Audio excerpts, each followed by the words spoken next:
There's a reason I don't do more of these reviews, aside from the fact that I'm exceedingly lazy. Despite the high number of positive reviews I release on my channel, the fact is that most of the games I play just aren't very good, at all. See friends, I'm an adult and I have adult things to do, so all the time that I could spend writing and filming and editing a review for a game that I just can't bring myself to give a flying rat's fart about isn't exactly at the top of my priority list. I'd be far more satisfied spending my free time discussing a game that I actually happen to enjoy. Instead, I'm here talking about Akiba's Beat. Akiba's Beat is so boring. It's made by Acquire, the studio behind, hands on your hats kids, the Akiba games. Most notably Akiba's Trip and Akiba's Trip 2 Undead and Undressed, only the latter of which ever came out here in the West. I have played a bit of Akiba's Beat 2, and I do kinda like it. I mean, it's the dumbest pitch you'll ever play, but that's why it's kinda fun.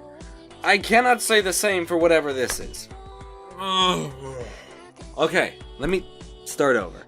Akiba's Beat is about a NEET named Asahi Tachibana, a college dropout who is the epitome of a lazy frat boy stereotype. Yet somehow not morbidly overweight. He stumbles across a mysterious door that leads into a delusionscape, a world formed from the delusions and inner desires of an individual. Upon meeting a girl there named Saki Hoshino, he learns that these delusions are slowly encroaching on reality, whatever that means. And apparently that's a bad thing. Thus it's up to the two of them, along with a motley crew that they put together over time, to find and eliminate the source of these delusions. Gee, doesn't that sound a wee bit familiar? This isn't even the last one of these Persona clones we're getting this year. And you know,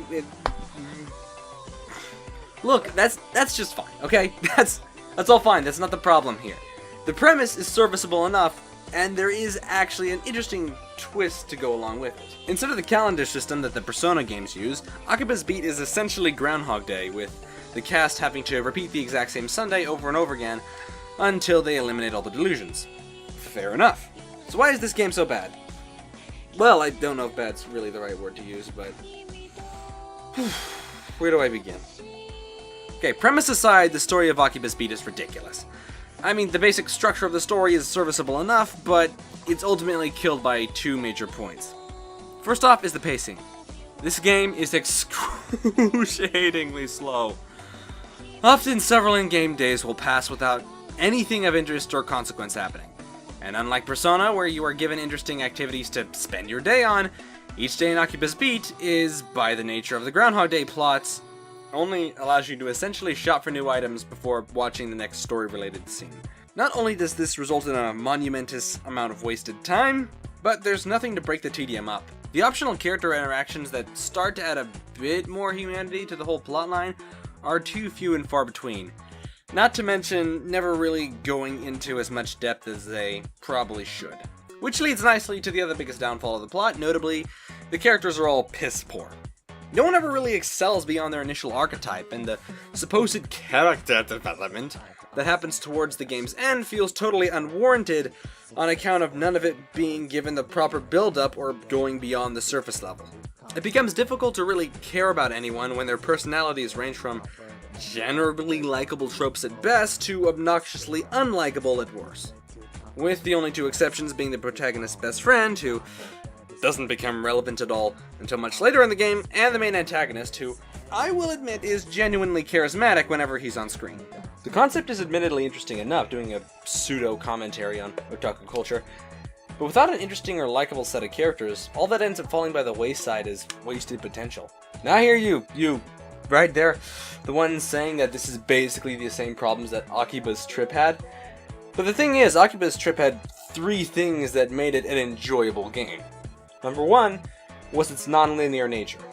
Akiba's Trip had a protagonist who only technically ever spoke through the player's dialogue choices. In turn, these dialogue choices would alter your relationships with the game's cast. Even though the game's characters weren't much more than tropes either, the interactive nature of the plot allowed for a pseudo-visual novel style of storytelling, where one specific character would receive the most focus, and thus allowing you to develop more of an attachment to that individual. This allows the player to become an active participant in the story rather than just a passive observer, thus giving you at least some investment knowing your choices do have an impact in some way, and do lead to ultimately different endings. Number 2, Akiba's Trip was fun to play. The whole concept of a beat-em-up where you have to strip vampires in order to have them fried in the sunlight is ridiculous and over the top enough to where it became amusing. Plus, there were small but real elements of strategy to the whole thing as well, and no battle ever felt like it went on for too long. But in Akiba's Beat, all that has been chalked right out the window, in favor of a Tales-style action battle system. The gameplay of Akiba's Beat consists mainly of your standard JRPG dungeon crawling, and a battle system that has been pulled straight out of Tales of Excelia. So we have a Persona game with a Tales combat. Sounds like a winner, doesn't it? They do absolutely nothing with it. Though the mechanics of combat are perfectly fine as you'd expect from a one-for-one Tales clone, the experience is ultimately killed by a number of things. The controls are incredibly stiff, often feeling as if there's a quarter to a half second delay between input and character action. Making matters worse, the characters themselves feel so sluggish compared to your average Tales game.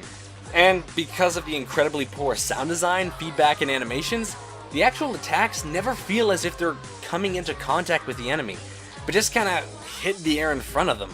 When you combine all this together with poor AI and mechanically uncreative and unchallenging enemy design, the final result is an immersion-breaking and thoroughly unsatisfying experience. There's never enough strategy required to make the challenge feel worth it, nor is the aesthetic design refined or polished enough to make the combat at least feel good in any way. Even boss fights essentially boil down to button mashers due to the lack of variety and challenge in the combat. And a lack of challenge and variety, I might add, that also transfers over into the dungeon design as well. Really, in a post-Tokyo Mirage Sessions, post-Persona 5 world, this kind of demonstrably dull and generic dungeon design, especially from an RPG with practically nothing else going for it, is a shotgun to the feet. And this is probably all a consequence of this game being the first JRPG developed by this team, but holy roasted crickets, did they bite off way more than they could chew. I honestly think Acquire and anyone who's watching this who wants to try getting into developing JRPGs really should start with traditional turn-based combat and just work with what they have there. Use a system that's already been refined and doesn't require the amount of tweaking and perfection with things like controls that an action combat system does, and then see how creative and clever you can get with designing that. Or at least make sure everything feels more professional and refined than this. Look, as fun as it is to jest about the similarities, people don't actually mind a Persona clone every now and then. All they really want is an interesting story with likable characters and fun gameplay. And if you really know what you're doing and keep focused, that's honestly not that hard to come up with. It's just time and effort consuming. Something Akiba's Beat clearly needed a lot more of, and a lot less of the excruciatingly long loading screens.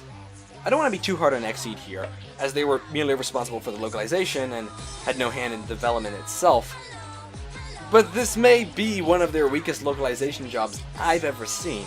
Now anyone familiar with the standard of quality that Xseed puts out should know that that's not exactly the most damning criticism out there. And indeed, the localization is still above the standard of quality that you'd expect from the Western release of a Hyperdimension Neptunia game. Well, aside from the voice acting. But even then, only about half the performances are anything above average, and only on account of the talent behind them. I've heard enough voice acting out of the likes of Robbie Damon, Camerly, and Ray Chase, to where I can expect at least a committed and believable, if not all that remarkable, a performance out of them.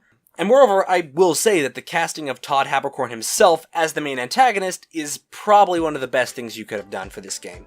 The Haberman's performance is the perfect balance of suave and hammy, yet still fully committed to the role, resulting in what is without question the best element of the entire game. It is unfortunate then that the other half of the cast would have a difficult time sounding more monotone if they tried, the worst example of which is, unfortunately, the protagonist Asahi himself, though I do suppose that it could be considered very fitting for such an unlikable character to have such a bland performance. Maybe the actor has done better stuff in the past, because this isn't really his first role. I haven't heard much of him. I don't know. As valiant as their attempt was, Xseed simply could not save a game that was built on such a flimsy foundation to begin with. And it's a shame because if you've seen my Trials reviews, you know how much I like this team. Akiba's Beat really is unfortunate.